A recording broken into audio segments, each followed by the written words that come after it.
بسم الله الرحمن الرحيم. السلام علیکم ورحمۃ اللہ وبرکاتہ.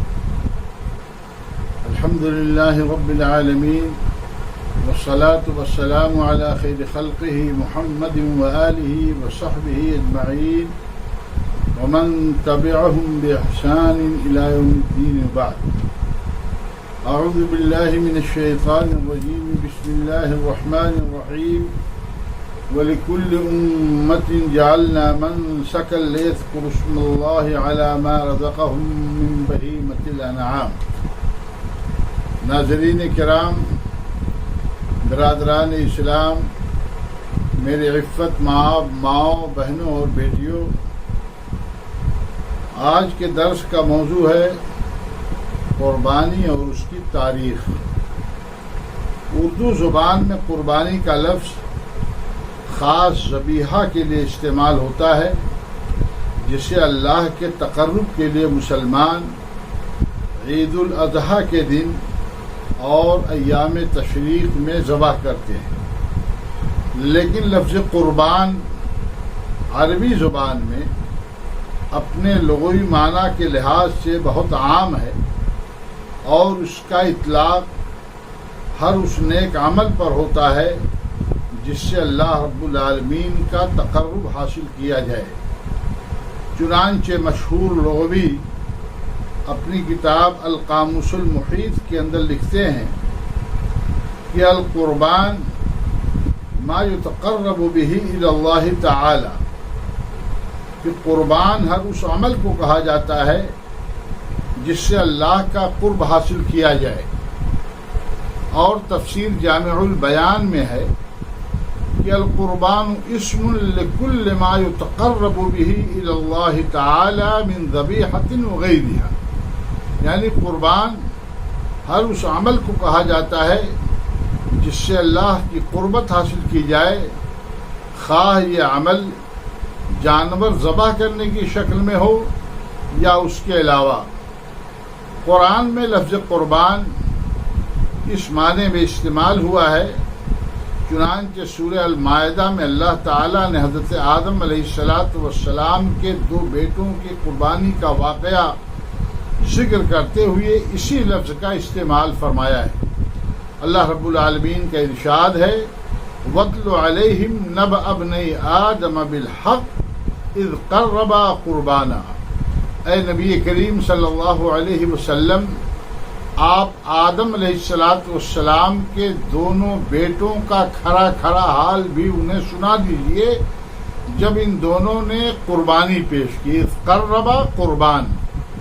اور تفسیروں میں ذکر ہے کہ ایک بیٹے حابیل نے دمبا کی قربانی پیش کی تھی، اور دوسرے بیٹے قابیل نے اناج کی بالیوں کی قربانی اللہ کے حضور پیش کی.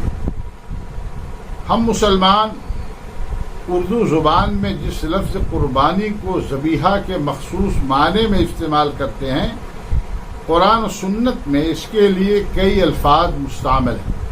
مثلا حدیثوں میں عام طور سے اضحیہ کا لفظ آیا ہوا ہے. اسی طریقے سے قرآن اور حدیث کے اندر نسک یا منسک کا ذکر ہوا ہے. اسی طریقے سے قرآن کریم میں اللہ رب العالمین نے قربانی کو ذبح کہا ہے، اور اللہ رب العالمین نے قرآن کریم کی ایک سورت کے اندر، سورہ کوثر کے اندر فصل لربک وانحر، اس کو نحر بھی کہا ہے. بہرحال قربانی کی قرآن کریم کی بعض آیات سے یہ واضح اشارہ ملتا ہے کہ قربانی کی تاریخ بہت پرانی ہے، بلکہ یہ کہنا درست ہے کہ اس عبادت کا آغاز دنیا میں ابو البشر حضرت آدم علیہ السلام کی آمد کے بعد ہی سے ہے، جیسا کہ سورہ المائدہ میں ان کے 2 بیٹوں کی قربانی کا ذکر ہوا ہے، جس میں اس بات کی صراحت ہے کہ ان میں ایک بیٹے کی قربانی یعنی حابیل کی قربانی اس کے اخلاص کی وجہ سے، نیک نیتی کی وجہ سے مقبول ہوئی تھی، اور دوسرے بیٹے یعنی قابیل کی قربانی جذبہ اخلاص کے فقدان اور عدم تقوی کے سبب مقبول نہ ہوئی. حضرت آدم علیہ السلام کے بعد حضرت ابراہیم علیہ السلام کی سیرت طیبہ میں بھی قربانی کا ذکر بہت نمایاں ہے۔ یہ قربانی اللہ کو اس قدر پسند آئی کہ بعد کی تمام قوموں میں بھی اسے باقی رکھا، جیسا کہ اللہ رب العالمین نے ارشاد فرمایا کہ وَتَرَكْنَا عَلَيْهِ فِي الْآخِرِينَ، اور ہم نے ان کا ذکر پچھلوں میں بھی آنے والوں میں بھی باقی رکھا۔ اس سے واضح ہو رہا ہے کہ خود امت محمدیہ میں قربانی کی مشروعیت کا سبب سنت ابراہیمی کی یاد کو باقی رکھنا ہی قرار پایا ہے۔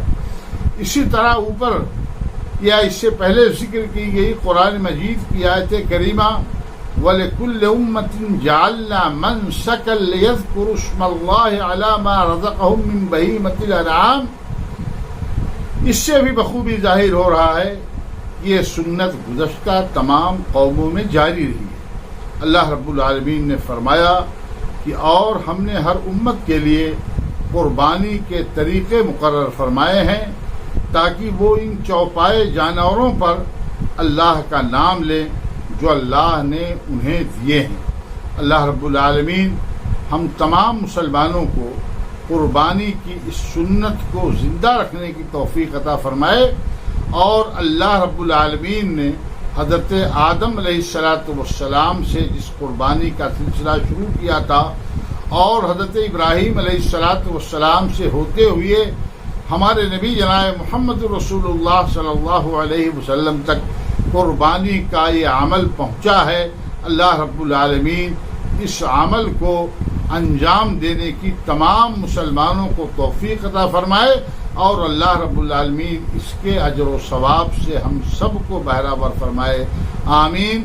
وآخر دعوانا ان الحمد للہ رب العالمین، والسلام علیکم ورحمۃ اللہ وبرکاتہ۔